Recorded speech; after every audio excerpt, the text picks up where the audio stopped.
보통 취임 초 급등주들이 그 해 그리고 그 대통령의 임기를 지배하는 경우가 많습니다. 왜냐하면 취임 초에는 새 대통령의 상징적인 정책이 먼저 나오기 때문이다. 자, 프랭클린 루즈벨트 같은 경우에도 취임 초에 대공황 정책을 굉장히 적극적으로 공격적으로 발표했죠. 이 이후에 모든 대통령들은 이 루즈벨트 사례가 선례가 되어서 자신의 임기 동안 가져갈 가장 중요한 상징적인 정책들을 취임 초에 쏟아냅니다. 그렇다는 이야기는 그 정책에 부합하는 수혜를 입을 수 있는 그런 종목과 섹터들이 취임 초 상승한다는 이야기예요. 자, 트럼프 2기 취임 첫 2거래일 동안 어떤 종목이 그럼 주도를 했을까? 세 가지 키워드를 보면 먼저 우주산업, AI 소프트웨어, 그리고 AI 반도체와 전력이다.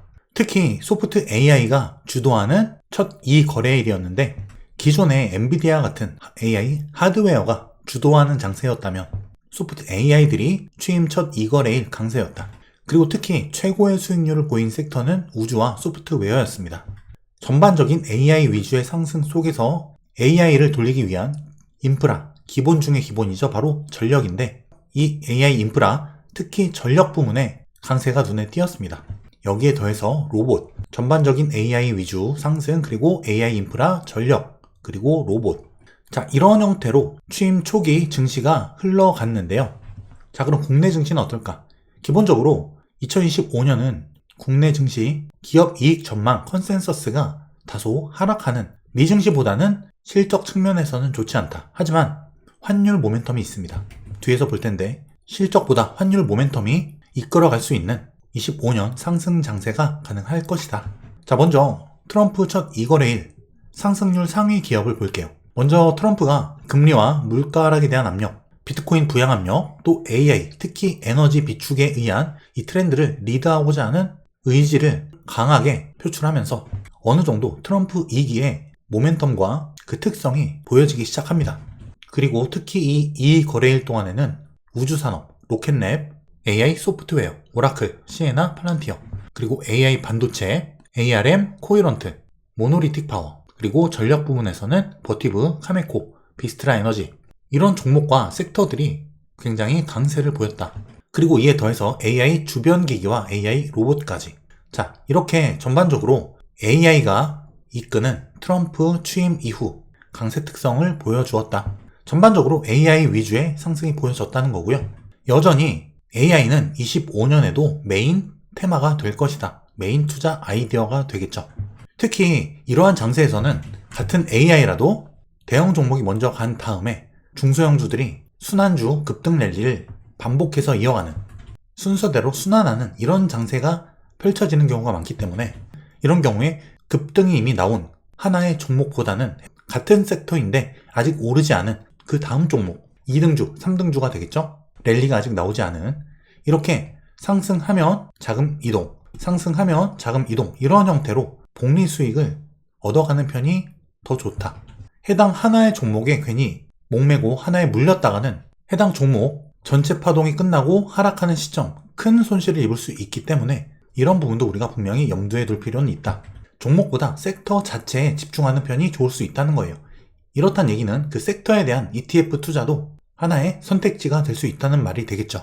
시총 100억 달러, 우리 돈으로 약 15조 원 이상 되는 종목 중에서 상승률이 높았던 주요 기업을 보면, 자, 파란색 팔란티어 좋은 흐름이었고요.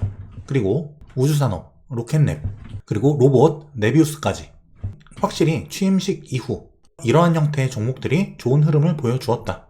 섹터별로 우주산업, 그리고 하드에서 소프트 AI로 넘어오는 추세, 그리고 AI 인프라, 특히 전력이다. 전력 관련 기업 중에서는 비스트라 상승률이 높았습니다.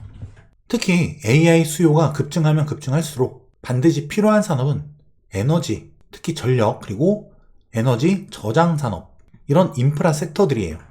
캘리포니아 금강러시, 금 캐는 사람 따로 있고 그 사람들한테 청바지 팔고 수레 팔고 숙박 제공하는 그런 업체들이 돈을 더 벌었듯이 필수 인프라는 AI 산업 발전에 따라서 동시에 수혜를 누릴 것이다. 25년 AI 본질, 그런 반도체가 관심의 집중과 수혜의 중심이 됐다면 그것이 25년에는 소프트웨어, 에너지와 같은 AI 인프라, 그리고 로봇, 소프트 AI, 이런 쪽으로 수혜 분야가 확장된다. 이 중에서도 특히 중소형주들의 순환 랠리는 굉장히 다발적으로 반복해서 나올 것이고요. 특히 이것은 순환된다.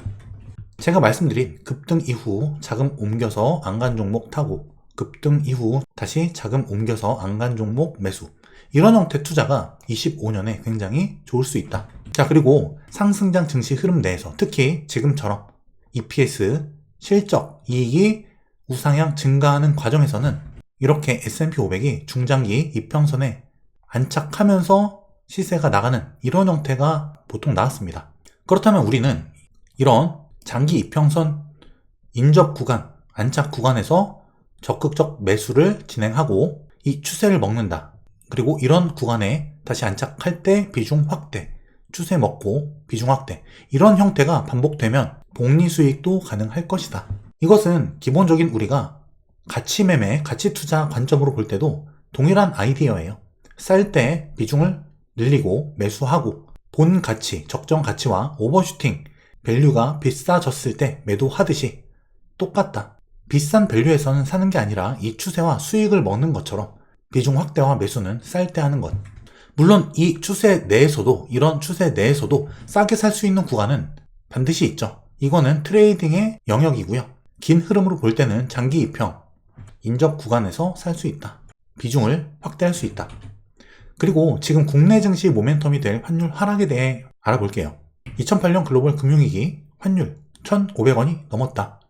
하지만 제가 말씀드렸던 부분은 지금 1,500원 인접했지만 이 환율은 지금 경기 상황이, 그리고 증시 환경이 2008년 글로벌 금융위기와 비교할 수 없다. 이때보다 훨씬 심각성이 낮기 때문에 반드시 이 금융위기 고점 아래서 환율은 하락 반전할 것이다.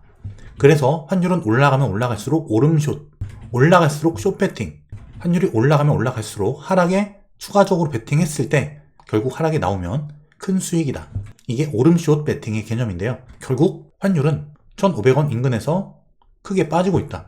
물론 반등은 올 수 있죠. 하지만 반등이 오더라도 이 하락은 이미 여기서 추세는 꺾인 것이다. 고점이라는 거예요. 환율의 피크. 이 이상 환율이 다시 올라갈 가능성은 매우 적다고 보고 있고요. 여기서 다시 환율은 추세 하락을 이어갈 것으로 보고 있다. 이 환율 하락과 함께 코스피의 월봉을 보면, 자, 이 프랙탈 패턴, 이 이후에 양봉이 나올 것, 이 양봉과 같이 그 말씀을 드렸고요. 결국 양봉을 뽑고 올라가고 있는데, 실적보다는 이러한 환율 하락의 모멘텀, 즉 외국인의 저가 매수와 시세 차익, 그리고 환차익, 이 모멘텀으로 인해서 코스피가 상승할 수 있는 그런 구간이 올 것이다. 특히 이 구간, 코스피를 가장 싸게 살 수 있는 구간은 제가 끝나간다는 말씀을 여러 차례 드렸는데 거의 끝났습니다. 최저점 매수 구간은 끝났다. 여전히 싼 구간이긴 하지만 최저점 매수 가치 투자에 있어서 모든 현금 다 쓸 수 있는 최저점 매수 구간은 끝났다. 공교롭게도 제가 말씀드렸던 그 최저점 매수 구간은 모든 사람들이 국장을 떠나는 국장 탈출 구간이었죠.